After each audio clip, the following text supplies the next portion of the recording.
What's up guys, Kevin with Badland Industries. Today we're going to be doing a couple different things on the front of this Canyon. First, we're going to take care of the valance. We're going to delete that altogether with.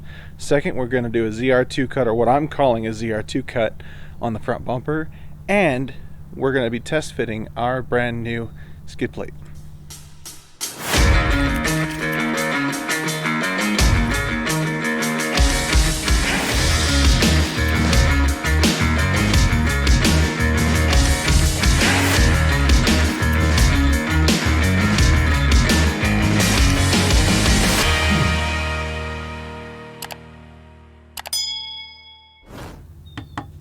So I like to call this the imminent crash early detection system that GM put in here. It's just a piece of 1/8 inch nylon impregnated ABS, and as you can see, one little rock and kind of starts to crack. So we're gonna fix that today. I've designed a skid plate to work in this space on the Z71 2 and 4-wheel drive trucks.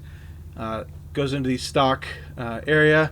I think what I'm going to try to do is cut this out so we still have the factory scoop, but we're going to take off the valance and then cut the bumper later on and remove the fogs and all that fun stuff. So let's get into it.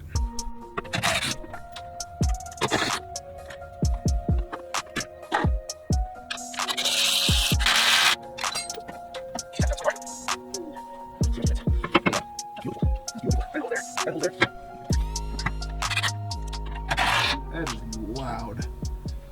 Sorry for you headphone users. Right, I don't know what Rancho's idea was with putting these in here back a ways, but can only assume it was to clear the sway bar and the tie rod. So hopefully we don't have any issues, and I'll definitely have to test it unhooked as well. I have a bad feeling it's going to touch. Completely defeats the purpose of running the disconnect if it hits the tie rod. So we'll see if we can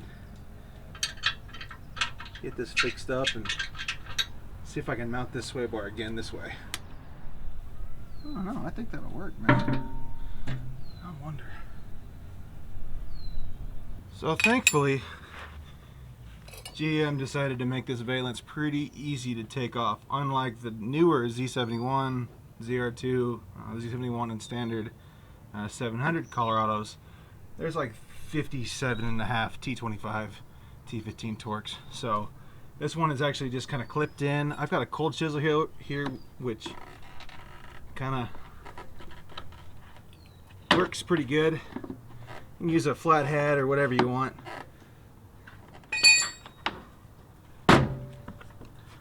Just pull like that. That looks pretty clean, but let's take it one step further. What I'm gonna do is take my little buzz saw here, or little oscillating sander or oscillating cutoff tool, and we can kind of lay it up here against the plastic and cut this all off.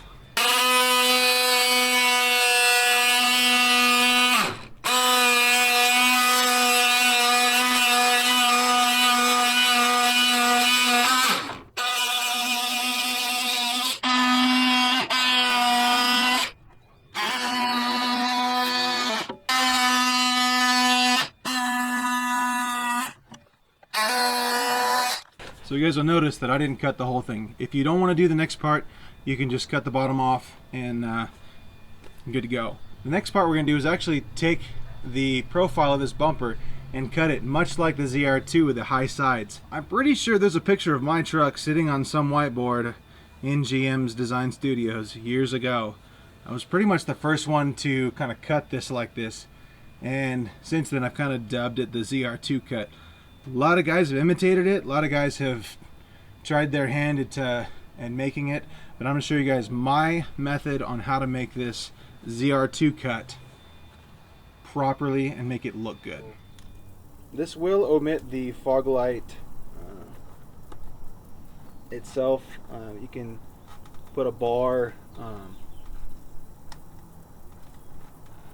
you can end up putting a bar in between here. What I found is by doing a straight line here to the top corner of the fog light, and you take another one a little bit longer, and you start from that same point out to here. So what that'll do is it'll give you kind of the winged cut in and up, and then what we're going to do here is all the way around the bumper, try to keep this profile. Start over here. Just want to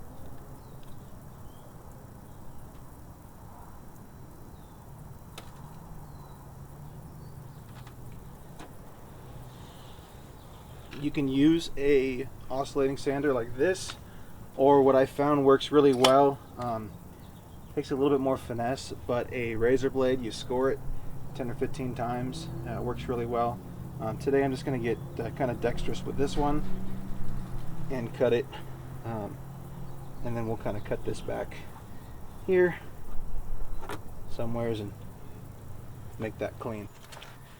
Alright, now we can do it. Cool. So this will end up getting cut back here this way, but for now we'll kind of keep going on this.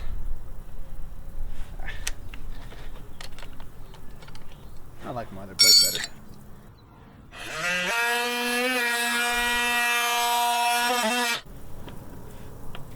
Maybe I should be wearing ear protection. That's freaking loud.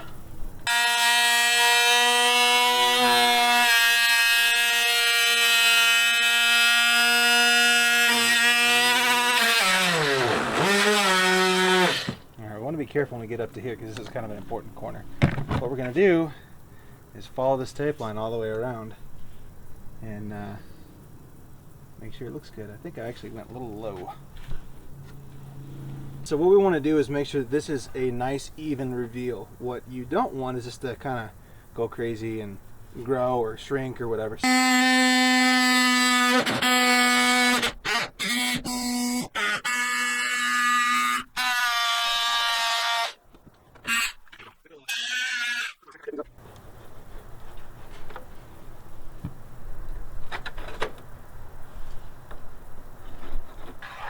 Dang, that looks good. So obviously we got to remove the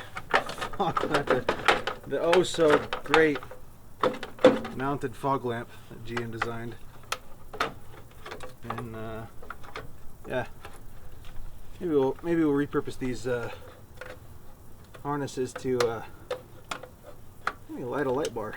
What do you think? What do you guys think about that? Probably hard to see with the sunlight on it. Let's go to the other side.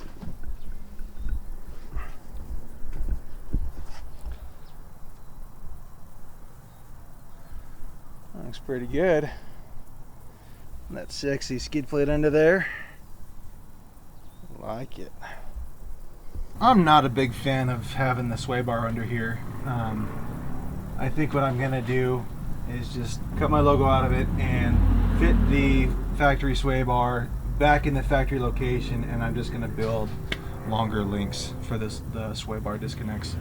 That's just what I'm going to do. I've got them sitting here. I might as well do that. I just don't like how it's sitting under here. It's just, I don't like it. This came out really good. Nice little return here. Still a little bit of trimming to do under here just to get it nice. You can use some like really high grit sandpaper and kind of sand the edges if you want. It's an off-road truck. No big deal. I don't think it needs to be show quality, but having this nice ZR2 cut kind of opens up the wheel well. It looks more aggressive, especially if you got bigger tires. He's only got 31s on here. I think I'm going to get him to go up to 33 muds here pretty soon. We'll get this jacked up a little more. We'll put a spring overlift in the rear. It'll be nice. For the interim, what I'm going to do is put this factory scoop back in here. I'm going to cut this guy off a little bit back here and cut the bottom off so that we can put the factory radiator scoop back in, just so we get an extra little bit of air under here and hopefully deflects a little bit of rocks hitting the condenser and the front of the transcooler radiator. So last thing we need to do is ruin the truck over just, you know, one little rock. This is a really good spot to put a light bar too. I think like a 20-inch will fit. The rails are like 32 inches inside in or outside, so right here a lot of guys have been doing that. It's metal right under here, so you can literally just bolt up right under the old license plate mount. Now you can see the skid plate. That's kind of nice. It's 1/4-inch aluminum. Kind of stronger, and it's probably not going to crack in half when you hit a little tiny rock. So let's get this all cut up, and I'll put it back up in there and take these bolts off and finish this install.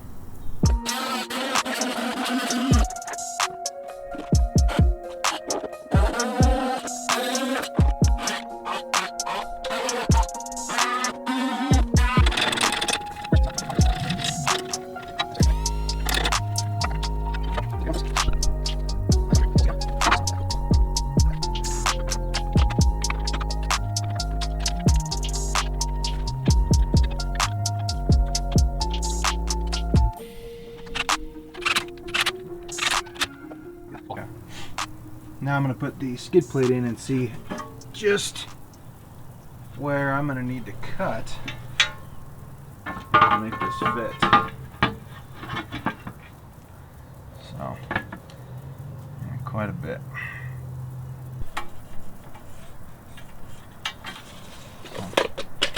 That won't be too bad. 2 inches down, 4 inches to 5 inches. That'll be a nice clean thing. And then what I can do later on is add to change the CAD file, move my logo over here or down here or something. I don't know. Maybe put it just below here. It might fit better. Put my logo there so I don't interrupt the bending process. But what I'll do is I'll get this cut out and then do it on both sides and then see where we fit and how much I have to adjust for that to make it look better in CAD.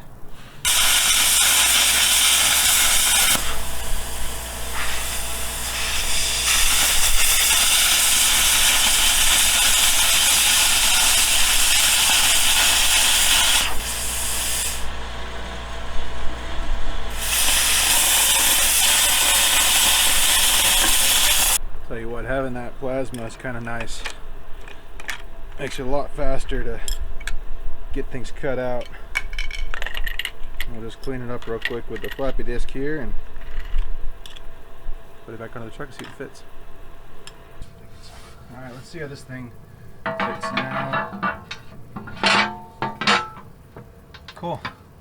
So basically now with this in place I can figure out where this needs to be, and then we don't have this big old jagged hole anymore. Maybe I'll cut it this way, or I think what I'll do is I'll come out and I'll just go right around it because I think that's going to be the cleanest look. So now we got this, we can slide our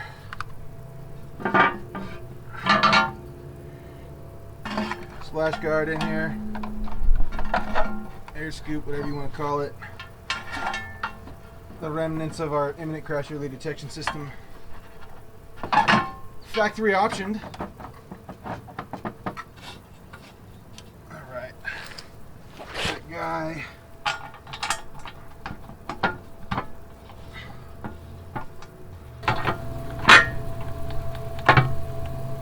I think I need a battery. Put these in the holes. Drive those home.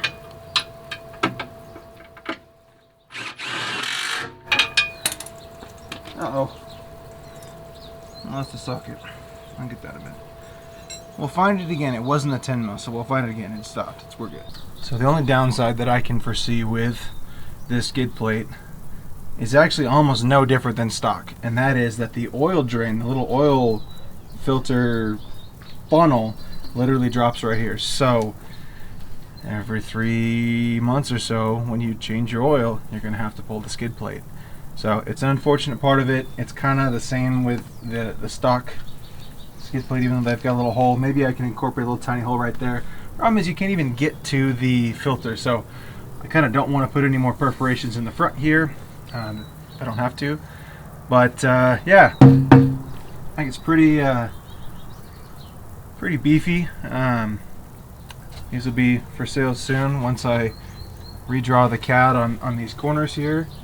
And then, yeah. What do you guys think? Well, there you guys go. Sway bar is clearanced. The new design that I've been working on will accommodate both the H3 sway bar bracket adapter that I make. Because the mounting bracket's a little bit different, I make a little spacer for that, so it drops that 1/2 inch. Plus the bar's bigger, so the new sway bar cutout design is going to look better. Plus the production ones are going to include my new logo and have that look a little better than what I've got now. And they'll actually be riveted on, so it kind of cuts the cost down for you guys. So that's it for this video. Appreciate you guys. If I can get the production quote and get these built by the time this video goes live, I'll put a link below to where you can buy it.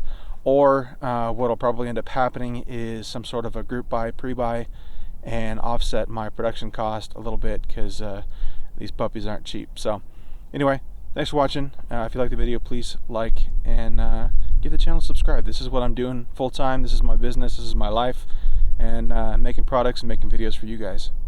Thanks for watching.